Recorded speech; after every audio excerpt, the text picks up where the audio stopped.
Hey there theme park fans, Walt Disney World turns 50 in just 1 month's time with new entertainment, attractions, dining, merchandise and more. In this video we're counting down the top 18 additions you can expect when visiting for the 50th anniversary. Starting off at the Magic Kingdom, the park's icon Cinderella Castle has been given a brand new iridescent colour scheme, meaning it has gone from this to this.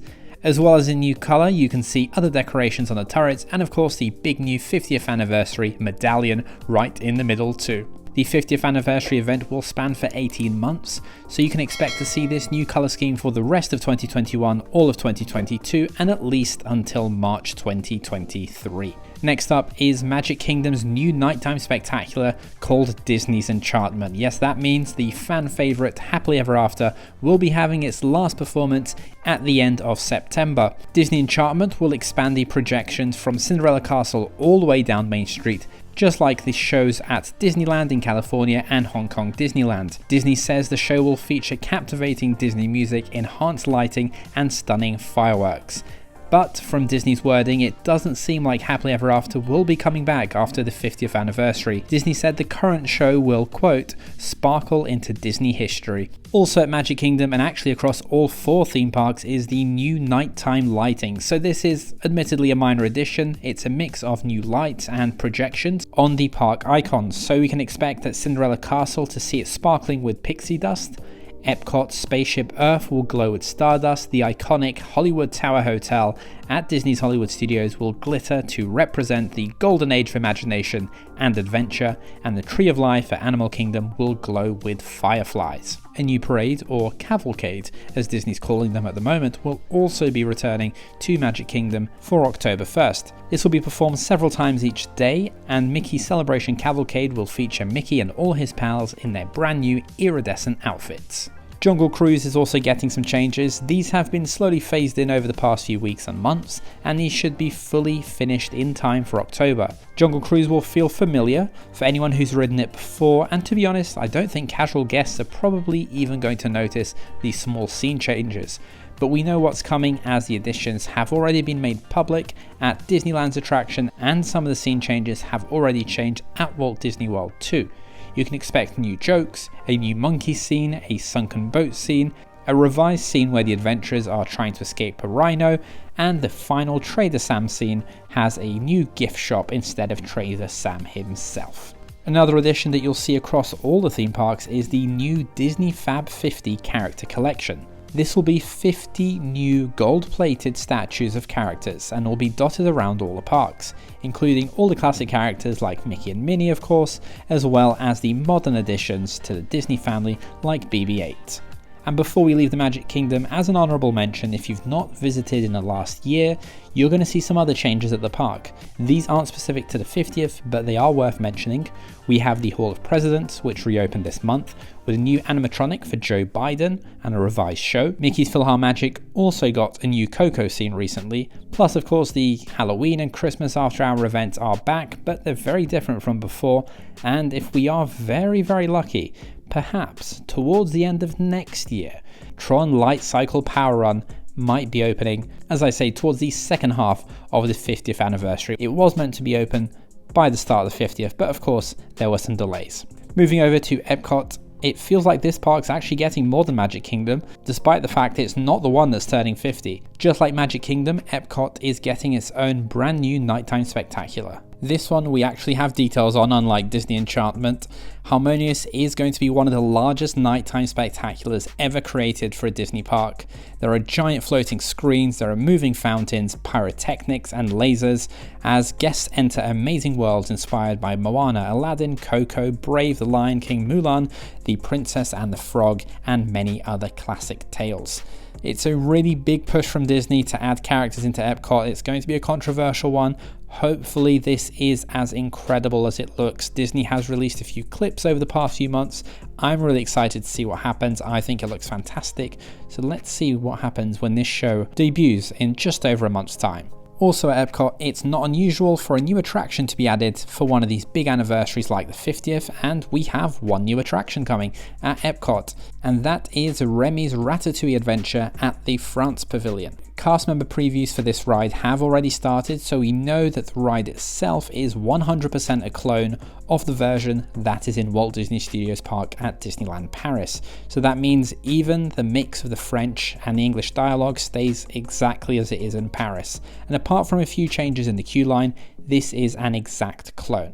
But it is missing one big thing, Bistro Chez Remy, which is the restaurant at Disneyland Paris where you're shrunk down to the size of a rat. That's not here. Instead, Epcot's going to get a new restaurant called Crêperie de Paris, Paris's Creperie, which is not related to the Ratatouille attraction, but will be opening in the France Pavilion. So I've ridden this ride many times. I even rode it back in 2014 as part of the cast member previews, and this is my opinion, but don't hold your breath for anything groundbreaking.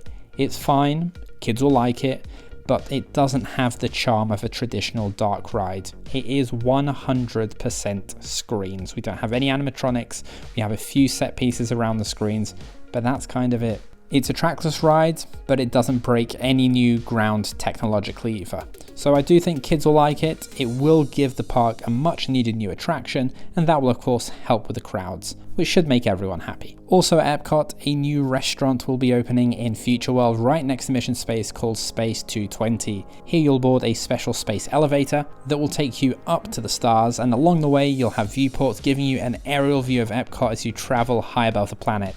Then once you're seated, you've got amazing views across space and 220 miles down to Earth. We don't have an exact opening date yet, but we expect to see this open before the end of the year, and very possibly in time for the 50th anniversary. Also due to launch in 2021 is DuckTales World Showcase Adventure. This is an interactive game which will use the Play Disney Parks app to interact with interactive elements around the World Showcase pavilions.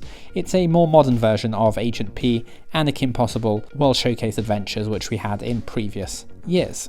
I said a lot was happening at Epcot, and that's because Epcot is going through a huge overhaul. This will transform the whole front half of the park, the Future World half, and that won't be complete until at least 2023.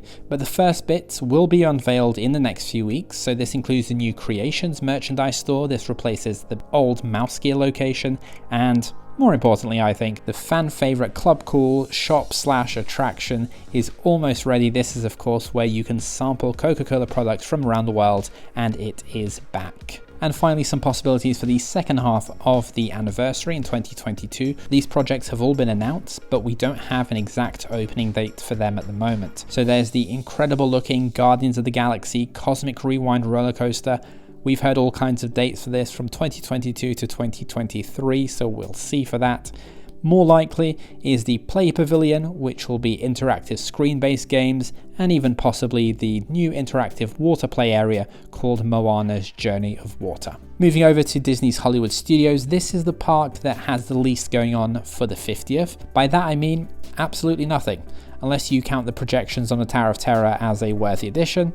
But having said that, there's no need to attract more crowds to this park. Hollywood Studios has had plenty of additions over the past few years, with Star Wars Galaxy's Edge and the attractions there, and Mickey and Minnie's Runaway Railway being new for most visitors, and if we're lucky we might even get to see the return of Fantasmic in 2022, not before then, according to what we've heard, and maybe even the Roundup Rodeo Barbecue table service restaurant that we've been promised as part of Toy Story Land.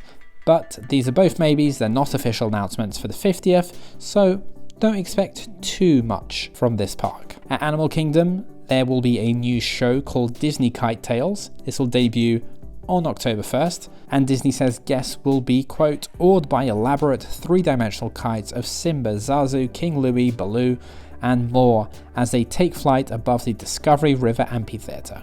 Again, this park opened Pandora World of Avatar only 4 years ago, and with the last 2 summers having reduced capacity and reduced crowds and a lack of visitors, Disney is counting on Pandora being enough of a draw to get guests into Animal Kingdom. Outside of the parks, one of the most exciting additions to all of Walt Disney World isn't opening quite in time for the 50th, but will open during the 50th year in spring 2022, and that is Star Wars Galactic Star Cruiser. This is an immersive 2-night adventure aboard the Star Cruiser. This out-of-this-world experience will come at a cost of no less than $4,800 for 2 people. Ouch. There's no official opening date for now, but how about an opening timed perfectly for May the 4th? We'll see. Disney Springs is also getting a new addition for the 50th, with Cirque du Soleil opening its Drawn to Life spectacle. The reopening has already been pushed back several times due to the illness, but at the moment tickets are booking for later this year from the 18th of November 2021, so just 6 weeks after the 50th anniversary kicks off. The 50th will also bring with it some on-site hotel benefits, which disappeared for the past 18 months. So early theme park entry returns in the new format, where all of the parks will be open early for Disney Resort hotel guests, but only for 30 minutes each morning instead of the 1 hour. And then for guests staying at Disney's Deluxe and Deluxe Villa resorts only, you can expect to see the return of extended evening theme park hours. These will be once a week at Epcot, once a week at Magic Kingdom for 2 hours each. Disney is of course releasing a ton of new merch to celebrate the 50th anniversary, including the Celebration Collection, the Castle Collection, the retro-inspired Vault Collection, the Iridescent Collection featuring the gold-inspired shiny color scheme, and finally the Black Upscale Luxe Collection. We're not ending this video on merchandise though. There is one major addition coming to the theme parks. For the 50th anniversary, or for a date very close to this, we will see the launch of Disney's new trip planning feature called Disney Genie, as well as the new paid for Fast Pass replacements Genie Plus and Lightning Lane. If you haven't watched my video on these huge changes, you'll see that pop up towards the end of this video as well. And speaking of other videos, I am working on a huge video which I really think you're going to enjoy. I'm going to be comparing how Walt Disney World and Universal Orlando have grown over the past 10 years.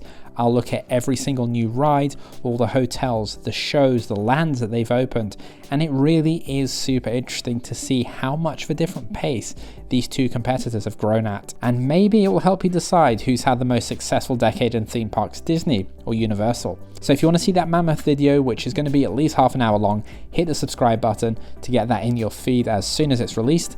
And if you enjoy this video, please hit the like button as well. And if you want another video filled with Disney parks galore, why not check out my ranking from number 12 to number 1 of the Disney theme parks and my experiences visiting all of them. It's a 40-minute video, so if you want to watch that, sit down, grab some popcorn and enjoy. Thanks so much for watching. Check out my guidebooks in the description if you're visiting the Disney or the Universal theme parks. They're available for purchase on Amazon right now. I've been Gio for Independent Guides, and I'll see you in the next video.